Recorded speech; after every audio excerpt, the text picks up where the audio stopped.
On June 4th, 1942, at 4:30 a.m., the engines of the most powerful naval force in human history roared to life. The noise was deafening, a mechanical scream tearing through the pre-dawn darkness of the Pacific. Admiral Nagumo stood on the bridge of the Akagi, the flagship of the Kido Butai. He looked out at a sea that he believed he owned. Surrounding him were 4 aircraft carriers, Akagi, Kaga, Soryu, Hiryu, the very same ships that had turned Pearl Harbor into a graveyard 6 months prior. In the minds of the pilots climbing into their cockpits, the war was already won. They were invincible. They were the gods of the Pacific. But as the first Zero fighter lifted off the deck, disappearing into the gloom, Nagumo was unaware that he was sailing into a kill box. 200 miles to the northeast, 3 American aircraft carriers were running silent, radar searching the horizon, waiting for him. The Japanese plan relied on a single, absolute assumption. The American Navy was anchored in Hawaii, unaware and unprepared. This assumption was not just wrong, it was fatal. The mission was simple. Destroy the airfield on Midway Island, invade the atoll, secure the perimeter, force the American remnants into a decisive battle, and wipe them from the earth. The pilots adjusted their goggles, checking their instruments. They saw open ocean. They saw victory. They did not see the trap. They did not know that American intelligence had stripped their codes bare. They did not know that every radio transmission they made was being logged, translated, and plotted on a map in a basement in Hawaii. By 4:45 a.m., 108 Japanese warplanes were in formation, heading toward Midway. The sun began to crest over the horizon, illuminating the rising sun insignias on the wings of the Zeros and Vals.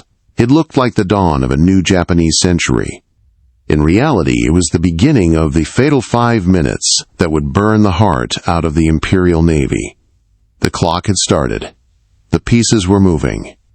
And the first mistake had already been made, not by a pilot, but by a mechanic on a heavy cruiser miles away. Before we reveal the mechanical failure that doomed an empire and the horrific things Japanese pilots screamed when they realized the ocean wasn't empty, make sure you subscribe, hit that bell, and comment your state below. Success in war often hangs on the smallest, most mundane threads. For the Japanese fleet, that thread was a steam catapult on the heavy cruiser Tone. While the main strike force headed for Midway to bomb the island, a secondary precaution was ordered. 7 scout planes were to launch in a fan-shaped search pattern to the east. Their job was routine. Verify that the ocean was empty. Confirm that no American ships were flanking them. It was considered a formality, a box to be checked. 6 of the scout planes launched on time. They flew their sectors, scanning the gray waves, seeing nothing but whitecaps and squalls. But the 7th plane, Scout number 4 from the cruiser Tone, did not move. It sat on the rail, engine idling, pilot sweating in the cockpit. The catapult had jammed.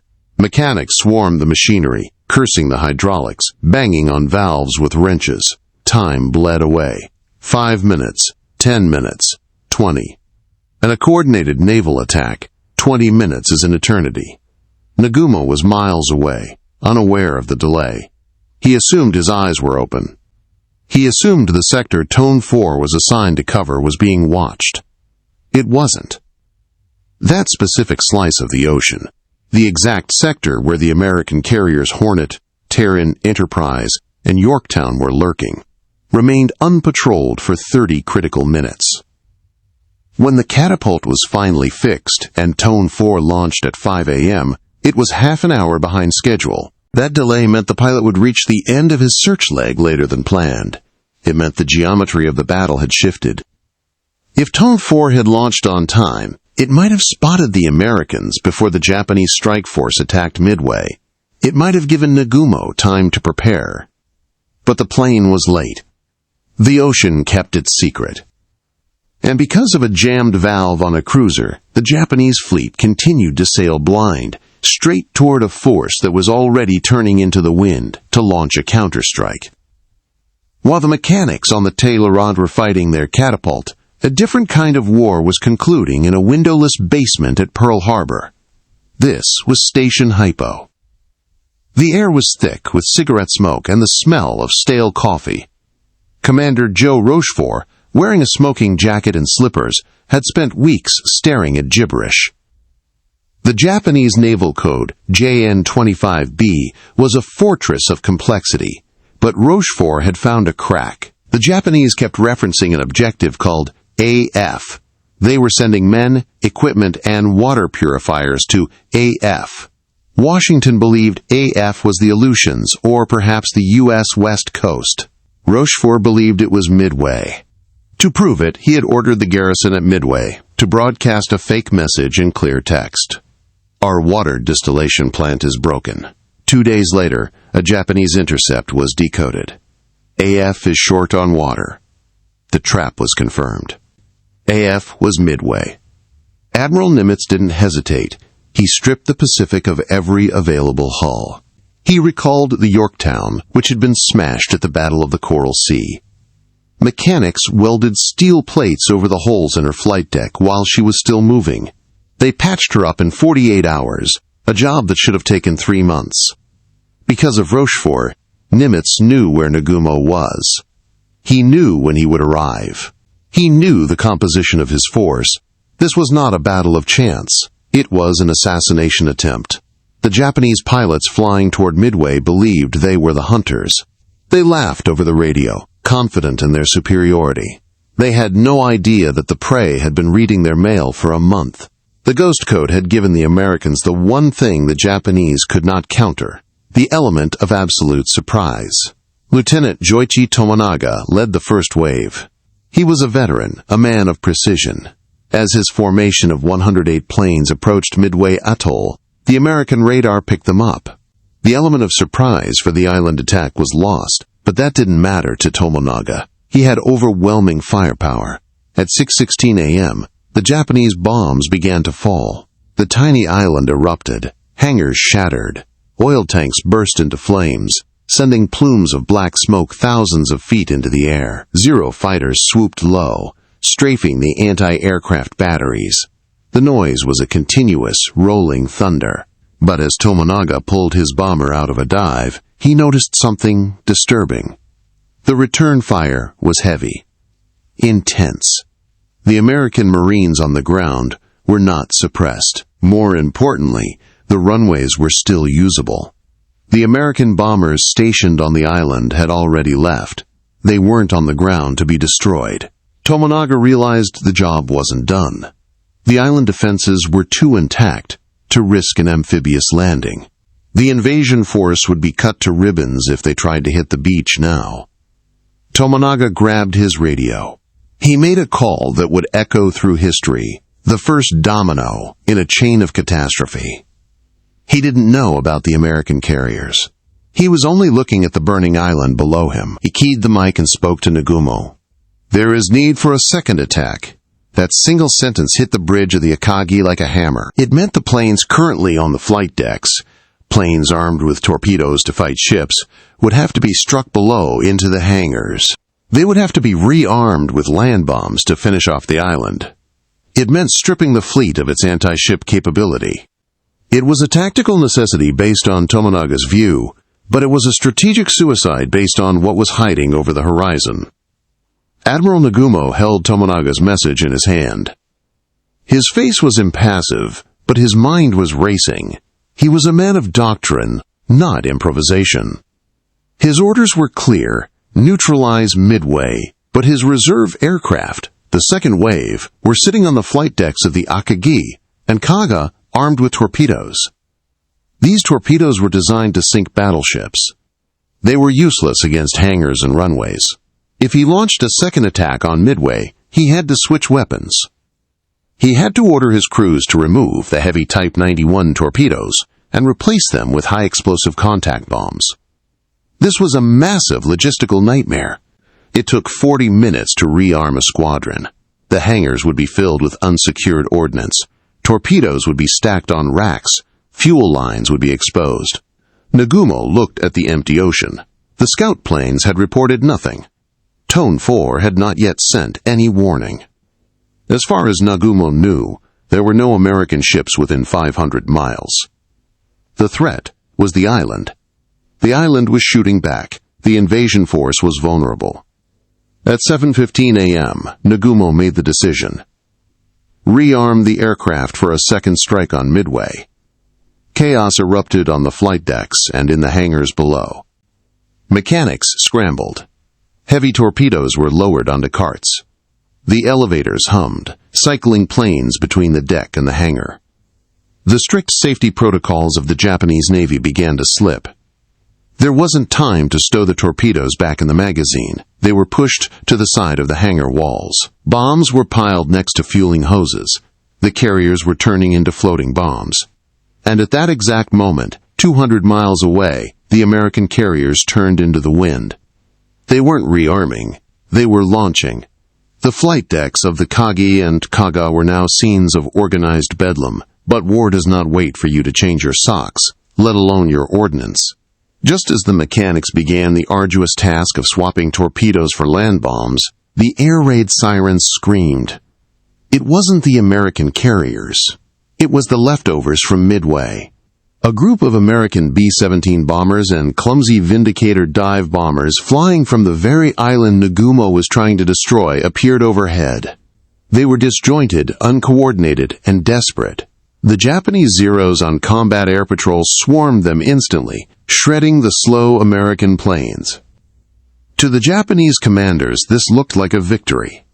The American attacks were pathetic. Bombs fell harmlessly into the sea, exploding in towering geysers of white water that washed over the decks but hit nothing.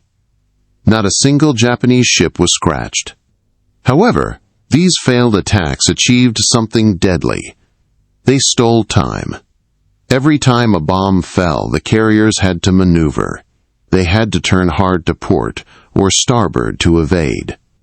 In the hangars below, the heavy carts carrying bombs and torpedoes skidded across the swaying decks. Mechanics had to stop, brace the explosives, and wait for the ship to straighten out. The rearming process, already tight, was falling dangerously behind schedule. Worse, the attacks confirmed Nagumo's bias. The Americans were attacking from the island. Therefore, the threat was the island. He felt vindicated in his decision to switch to land bombs. He watched the last American Vindicator spiral into the sea and turned back to his flight operations officer. "Hurry," he ordered. "Second wave must launch immediately." He was looking down at the burning island. He should have been looking at the horizon. Below the flight deck of the Kagatar, the air was thick with the smell of aviation fuel and sweat.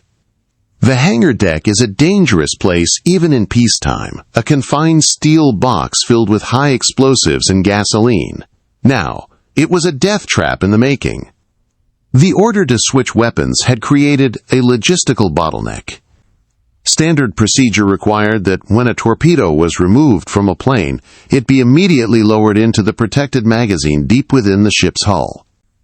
This took time they didn't have. So the mechanics improvised.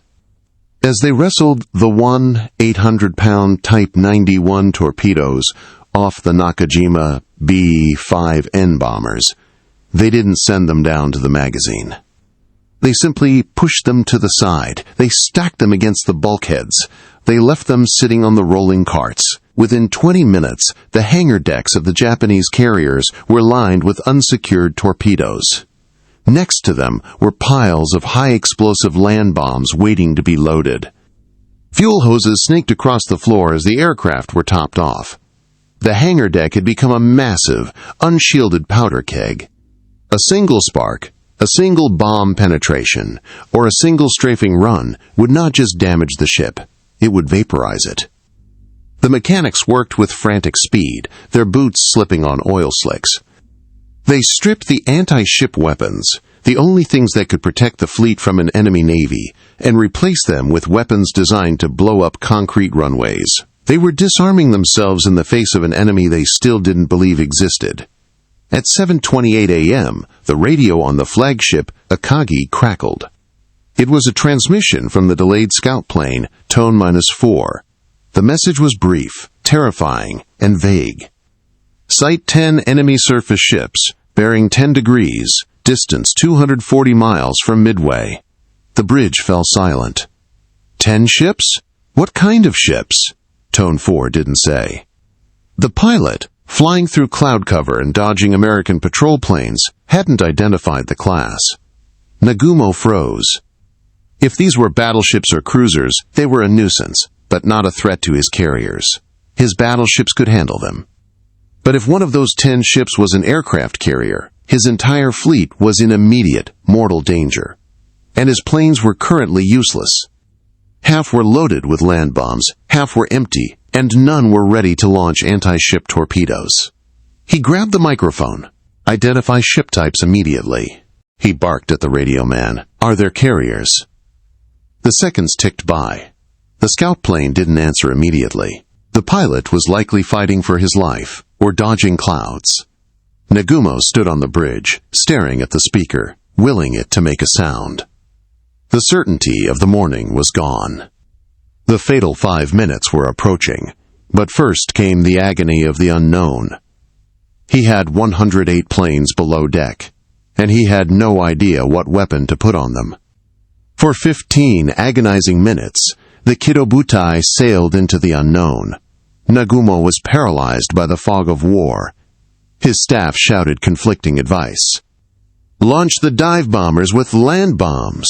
They can damage the ships," one officer yelled. "No, we must switch back to torpedoes. Land bombs will bounce off armored decks," shouted another. "Recovery! The first wave is returning from Midway. We must clear the deck to land them." At 7:45 a.m., Tone 4 finally responded. "Enemy fleet is accompanied by what appears to be a carrier." The word hung in the air like a guillotine blade. Carrier. Nagumo's face went pale. The nightmare scenario had come true. He had been caught with his pants down. The Americans were here, and his strike force was equipped with the wrong weapons. "Halt the rearming!" Nagumo shouted. Switch back to torpedoes!" The order was relayed to the hangars. The mechanics, who had just spent 30 minutes loading land bombs, threw down their wrenches in despair. They had to undo everything they had just done. They began ripping the land bombs off the planes. Once again, there was no time to stow them. The bombs were rolled to the side, joining the torpedoes that were already lining the walls. The hangar deck was now literally paved with explosives. Nagumo had 100 planes circling his ship, the returning first wave, low on fuel, begging to land. He had to clear the flight deck to recover them before he could bring up the second wave to launch. He was trapped in a cycle of operations that he couldn't break. He decided to land the first wave, refuel everything, and launch a massive, coordinated strike at the American carrier. He thought he had time. He thought the Americans were as rigid as he was. 200 miles to the east, Rear Admiral Raymond Spruance was looking at a map. He was a cold, calculating machine of a man, termed an electric brain by his peers. He knew exactly where Nagumo was. Spruance's advisors told him to wait. "Closer range, Admiral. The pilots will run out of fuel. Standard doctrine said you launch when you are sure the pilots can return." The target was at the extreme limit of the American aircraft's range, specifically the torpedo bombers and fighters. If they launched now, many would likely ditch in the ocean on the way back. Spruance looked at the wind. He looked at the time. He knew something Nagumo didn't. He knew the Japanese were likely rearming and refueling. He knew that an aircraft carrier is most vulnerable when it is recovering planes. Decks cluttered, fuel lines open, elevators down. "We cannot wait," Spruance said. "Launch everything. Now." It was a gamble that defied safety protocols. It was a one-way ticket for many of the pilots. But Spruance understood the stakes. If he waited for a safe launch, the Japanese would have time to launch their own massive strike. It was a choice between risking his pilots or risking the war. At 7 a.m., long before Nagumo even knew he was being hunted, the American decks were buzzing. Wildcats, Dauntless dive bombers, and Devastator torpedo bombers roared into the sky. They didn't form up in a neat parade. They just flew. Squadrons got separated. Fighters lost their bombers. It was a messy, uncoordinated swarm, but it was heading for the Japanese fleet while Nagumo was still arguing about bomb types. The arrow had left the bow. The first Americans to find the Japanese fleet arrived at 9:20 a.m. It was Torpedo Squadron 8, VT-8, from the USS Hornet, led by Lieutenant Commander John Waldron. Waldron had told his men before takeoff that if the rest of the air group got lost, he would go to the target alone. He kept his word. VT-8 arrived without fighter escort. They were flying the Douglas TBD Devastator, a plane that was obsolete before the war even started. It was slow, lumbering, and had to fly straight and level at 100 knots to drop a torpedo. They approached the Japanese carriers at wave-top height. Up above, the Japanese Combat Air Patrol, CAP, over 30 Zero fighters, spotted them. The Zeros dove like hawks. It wasn't a battle, it was an execution. The Japanese pilots, flying the nimble Mitsubishi A6M0, looped and rolled around the sluggish American bombers.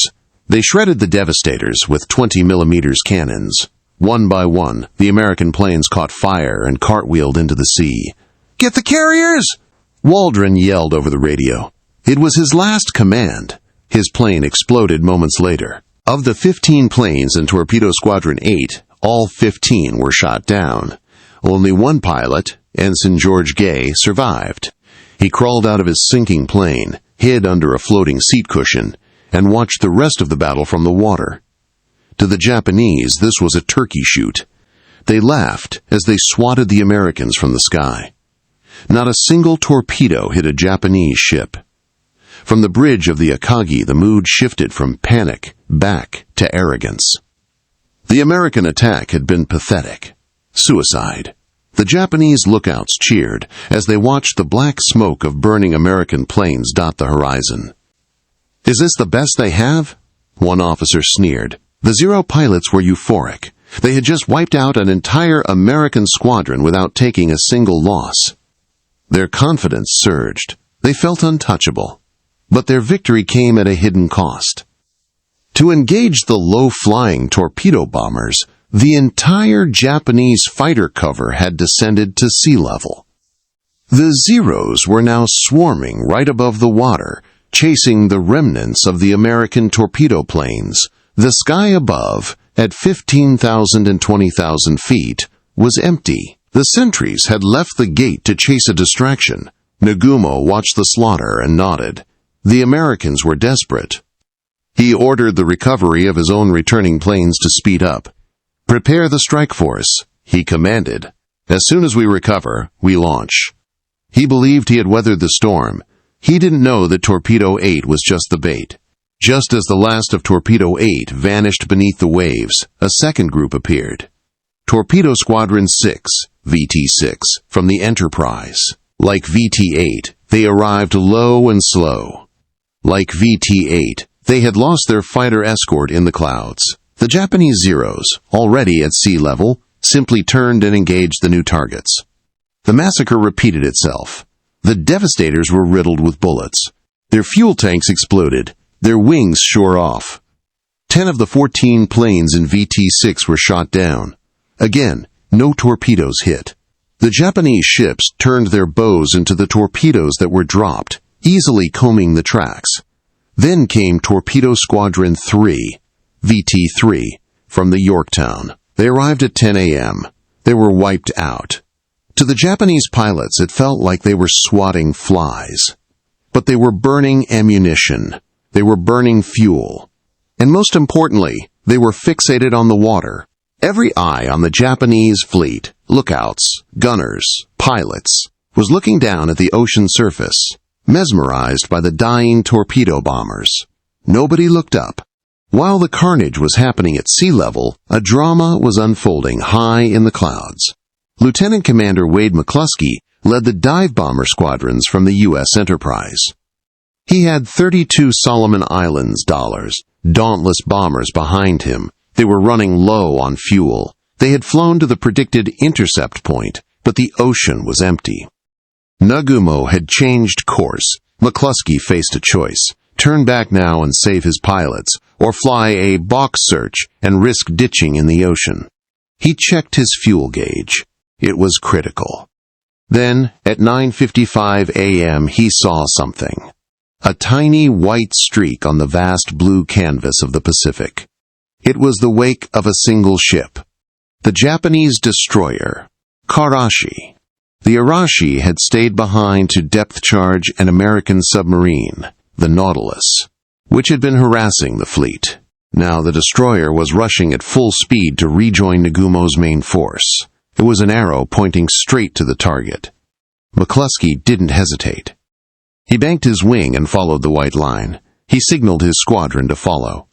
The Arashi, unknowingly, was leading the executioners to the execution. Back on the Japanese carriers, the frenetic energy had reached a peak. It was 10:20 a.m. The torpedo attacks were over. The skies were clear. The combat air patrol was landing to refuel and rearm. On the flight decks of Akagi Hasakega, the strike force was finally ready. Engines were turning over. The decks were packed with planes armed, fueled, and manned. The pilots were eager. They had watched their comrades shoot down the Americans. Now it was their turn to sink the American carriers. Below decks, in the hangars, the chaos was settling. But the danger remained. The rejected land bombs were still there, pushed against the walls. The torpedoes were still there. The fumes of aviation gas were heavy in the air. Admiral Nagumo felt a surge of relief. He had survived the American attacks. His fleet was intact. In 5 minutes he would launch his counterstroke. It would be devastating. He would wipe the U.S. Navy from the Pacific. Launch in 5 minutes, he ordered. He brought his binoculars to his eyes to scan the horizon one last time. He expected to see the empty ocean. Instead, he heard a scream from a lookout. "Hell divers! Directly overhead!" Nagumo looked up. The sky, which had been empty a moment ago, was now filled with black specks falling straight down. The Dauntlesses had arrived. And there wasn't a single Japanese fighter in position to stop them. To understand the sheer magnitude of bad luck that befell the Japanese Navy, one must look at the U.S. Nautilus. It was an old submarine, clunky and slow. Its captain, William Brockman, was aggressive to the point of recklessness. Earlier that morning, he had tried to attack a Japanese battleship, but was pinned down by depth charges. Most captains would have crept away. Brockman stayed. He popped his periscope up repeatedly, firing torpedoes that missed but caused panic. To the Japanese, this submarine was a persistent fly, buzzing around a giant's head. Admiral Nagumo, annoyed by the harassment, ordered the destroyer Karashi to stay behind and kill the sub. The rest of the fleet sailed on. The Rashi spent an hour dropping explosives on the Nautilus, shaking the submarine but failing to sink it. Satisfied that the sub was suppressed, the captain of the Arashi ordered full-ahead flank to catch up with the carriers. The destroyer cut through the water at 35 knots, creating a massive, foaming wake that stretched for miles. This wake was the only thing visible in the endless ocean. It was the breadcrumb trail. If Brockman hadn't attacked, the Arashi wouldn't have stayed. If the Arashi hadn't stayed, there would be no wake. If there was no wake, McCluskey would have turned around, his fuel tanks dry. The Nautilus never hit a ship that day, but it sank the Japanese fleet just the same. The Arashi churned north, its boilers screaming. The crew was on high alert, watching for periscopes. They felt proud of their work. They had protected the fleet. They were racing to join the glorious victory that was surely about to happen. They didn't look up. High above them, at 20,000 feet, 32 American bombers were silently shadowing their course. The noise of the destroyer's own engines and the wind masked the drone of the aircraft. The Arashi was essentially an unwitting traitor, guiding the enemy directly to the heart of the Kido Butai. For the American pilots, the sight of the Arashi was a lifeline. They were running on fumes. Some pilots were already tapping their fuel gauges, calculating if they would even make it back to their own ships. Following the destroyer was a gamble. If it led nowhere, they would all splash into the sea. But as they followed the white scar on the ocean, shapes began to materialize on the horizon. First, wisps of smoke. Then, the distinct, flat-topped silhouettes of aircraft carriers. Lieutenant Commander Wade McCluskey wasn't a dive bomber pilot by trade. He was a fighter pilot. He had only recently taken command of the bomber group. His decision-making was aggressive. When the Japanese fleet came into view, it was a tactical mess for the Americans. The dive bombers from the Times Enterprise arrived at the same time as the bombers from the Yorktown, approaching from different angles by pure coincidence. Standard doctrine dictated how to divide targets. But in the heat of the moment, with adrenaline pumping and radios crackling, communication broke down. McCluskey led his squadron into a dive. Normally, the lead squadron takes the far target, and the trailing squadron takes the near target. McCluskey, perhaps confused or perhaps seizing the initiative, dove on the nearest carrier, the Kaga. Unfortunately, the squadron behind him also dove on the Kaga. Almost all of the Enterprise bombers were now screaming down at one ship. It looked like a coordination failure. It looked like they were going to overkill one target and let the others escape. But amidst the confusion, 3 pilots, Dick Best and his 2 wingmen, realized the mistake. They pulled out of their dive. They banked hard. They aimed for the flagship, the Akagi. The timeline of the Battle of Midway can be measured in hours, but the outcome was decided in seconds. At 10:20 a.m., the Japanese carriers were undisputed masters of the sea. They were turning into the wind. Their decks were packed with fully fueled and armed aircraft, engines warming up for the strike launch. The Zero fighters protecting the fleet were all at low altitude, having just finished slaughtering the American torpedo bombers. They were banking, looking for more low-level targets, feeling triumphant. At 10:21 a.m., the world turned upside down. The Japanese lookouts screamed. The anti-aircraft guns, pointed at the horizon to shoot at torpedo planes, couldn't elevate fast enough to track targets directly overhead. The fatal 5 minutes had arrived. The window of vulnerability, rearming, refueling, no high-altitude cover, was wide open, and the Americans flew right through it. A dive bomber attack is a terrifying, visceral experience. The pilot pushes the stick forward, and the world drops away. The plane enters a 70-degree dive, essentially falling out of the sky. The speed builds, 240 knots, 280 knots. The wind roars against the canopy. The engine screams. The target, a carrier deck, starts as a speck and grows rapidly. You aren't just aiming at a ship. You are aiming at a moving runway. For the Japanese sailors on the deck of the Kaga, it must have looked like the wrath of God. They looked up to see silver planes hurtling down at them, black dots detaching from their bellies. The first bombs missed, splashing harmlessly into the sea. The Japanese captain began to shout orders for evasive maneuvers. But there were too many planes. The Enterprise squadron had saturated the airspace above the Kaga.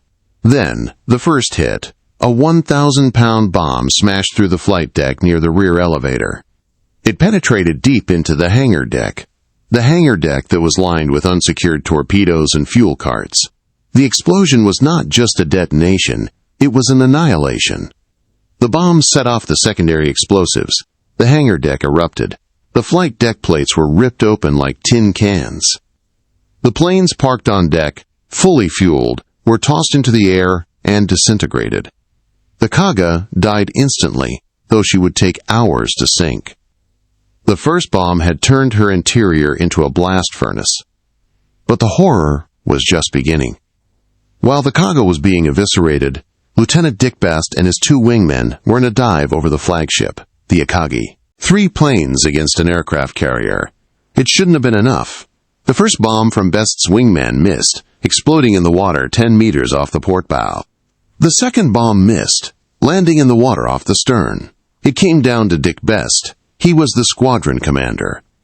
He held his dive steady, ignoring the tracers floating up toward him. He released his bomb at 500 feet. It was a perfect strike. The bomb punched through the flight deck squarely in the middle of the midship elevator. It exploded in the hangar. Just like on the Kaga, the hangar of the Akagi was full of B-5N torpedo bombers, fully fueled and armed with torpedoes. The blast ignited the fuel. The induced detonation of the torpedoes blew out the sides of the ship. On the bridge, Admiral Nagumo felt the ship lurch violently. A wall of fire roared up from the elevator well, scorching the windows of the bridge. In 1 second, the flagship of the Imperial fleet had been reduced to a burning hulk. The devastation on the Akagi was total. The initial explosion had severed communication lines. The fire suppression system was destroyed. The aviation fuel, spilling from ruptured tanks, turned the lower decks into rivers of liquid fire. Nagumo stood in shock. He watched as his polished flight deck buckled.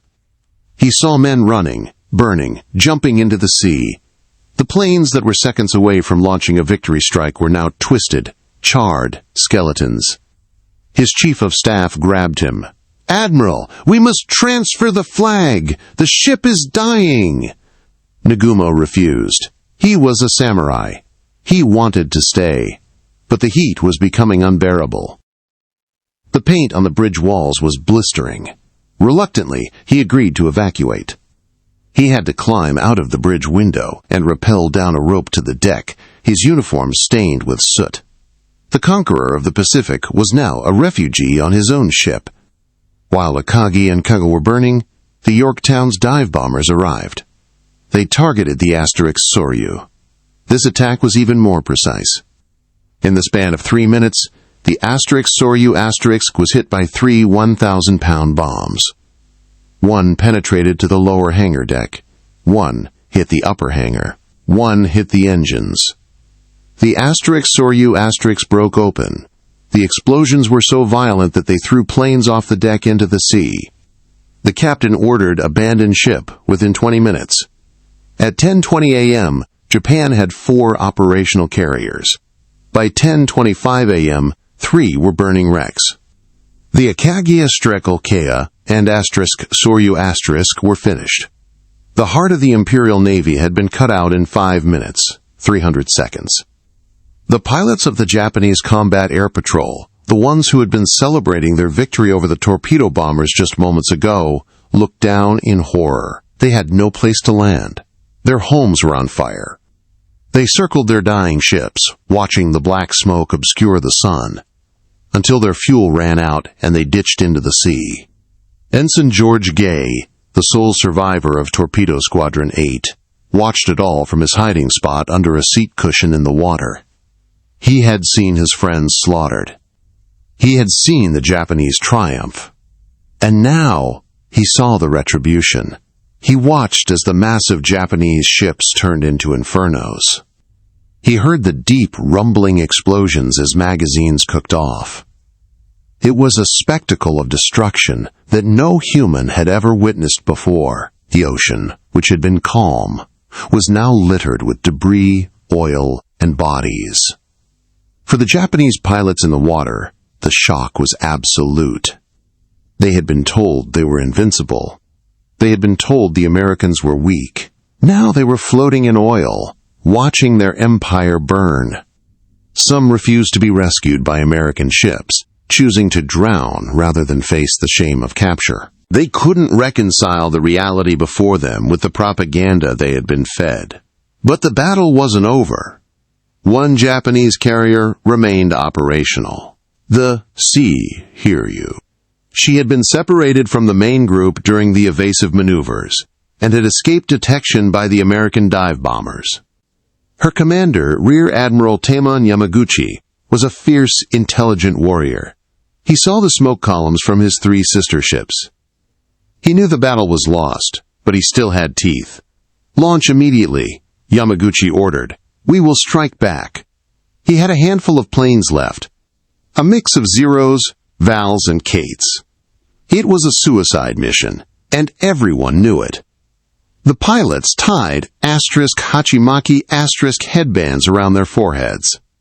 They drank a final toast of sake. They weren't fighting for victory anymore. They were fighting for blood. They were fighting to take at least one American carrier down with them. The Japanese counterstrike from the Hiryu was small, desperate, and lethal. They followed the returning American planes back to their source. Their target was the U.S. Yorktown. The Yorktown was the ship that refused to die. She had been damaged at Coral Sea, patched up in 48 hours, and sent to Midway.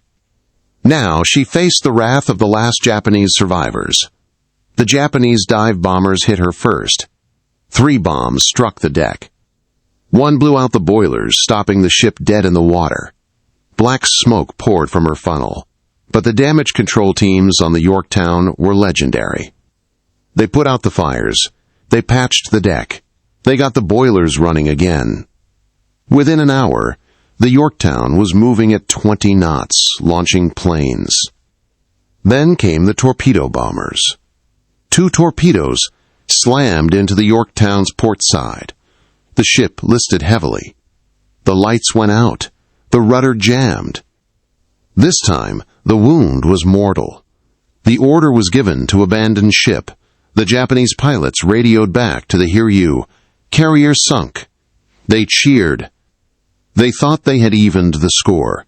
They didn't know they had hit the same ship twice. They thought they had sunk 2 carriers. In reality, the Times Enterprise and Hornet were untouched. They were angry. It was late afternoon. The sun was dipping low. Spruance knew the Hiryu was out there. He knew she had hurt the Yorktown. He ordered a final strike. The American pilots were exhausted. They had been flying and fighting since dawn. But when the order came, they climbed back into their cockpits. They wanted to finish the job. They found the Shiryu at 5 p.m. She was alone, racing north, trying to escape the slaughter. The setting sun illuminated her flight deck. This time, there was no coordination, no complex tactics. It was a swarm. Dive bombers from the Times Enterprise, Times Signs, and the orphan planes from the Yorktown attacked all at once. 4 bombs hit the Shiryu. The impact was catastrophic. The forward elevator was blown completely out of its well and thrown back against the bridge, blocking the view. The flight deck collapsed into the hangar. The fires began to consume the ship. The last survivor of the Kido Butai was burning. On the bridge of the burning Hiryu, Admiral Yamaguchi made his final arrangements. He was considered the most brilliant officer in the Japanese Navy, the likely successor to Yamamoto. He knew that the loss of 4 carriers was a strategic death sentence for Japan. He gathered his staff. "I shall remain on board," he said calmly. The captain of the Hiryu, Kaku, stepped forward. "I will join you, Admiral." They shared a final cup of water, a ceremonial farewell. As the crew abandoned ship, jumping into the oil-slicked water, Yamaguchi and Kaku tied themselves to the bridge structure to ensure they wouldn't float away if the ship capsized. They watched the moon rise over the Pacific, standing on the burning deck of the last great hope of the Empire. At 5:10 a.m. the next morning, Japanese destroyers fired torpedoes into the Hiryu to scuttle her. She sank, taking Japan's best admiral and its naval supremacy to the bottom of the ocean. Hundreds of miles away, on the super battleship Yamato, Admiral Isoroku Yamamoto sat in stunned silence. He was the architect of the war. He had warned the government that he could run wild for 6 months, but after that, he promised nothing. It was exactly 6 months since Pearl Harbor. He had lost 4 carriers. He had lost hundreds of his best pilots, men who could not be replaced. He had lost the initiative. The, quote, decisive battle had happened, but he was the one who had been decimated. He issued the order. Operation Midway is canceled. The massive invasion fleet turned around. The troop transports, the battleships, the cruisers, they all turned their backs on Midway and steamed toward Japan. The retreat was somber. There were no cheers. The radio traffic was minimal. They were leaving behind the wreckage of their dominance. When the survivors returned to Japan, there were no parades. There were no newsreels. The wounded were brought ashore at night, in secret. They were taken to isolated hospitals and forbidden from contacting their families. They were treated like prisoners of state. The Japanese government lied to its people. They announced a great victory. They claimed to have sunk American carriers while suffering minor damage. The truth, that the Kido Butai was at the bottom of the sea, was a state secret so guarded that even the Army High Command wasn't told the full extent of the disaster. But the pilots knew. The sailors knew. The Japanese pilot, who had looked down at the burning Akagi, knew that the war was over. He knew that no matter how many ships they built, they could never replace the veteran air crews who died that day. He knew that the giant had awakened, and it had teeth. Midway wasn't just a battle. It was a pivot point in history. In 5 minutes, the world changed. The rising sun had set, and as the debris of the Akagi settled into the silt 3 miles down, the Pacific became an American ocean. If you enjoyed this deep dive into the pivotal moments of history, make sure you like this video, subscribe to the channel, and share this with a friend who loves history. Comment below. Do you think the war would have ended differently if the scout plane *4* had launched on time? Let's discuss.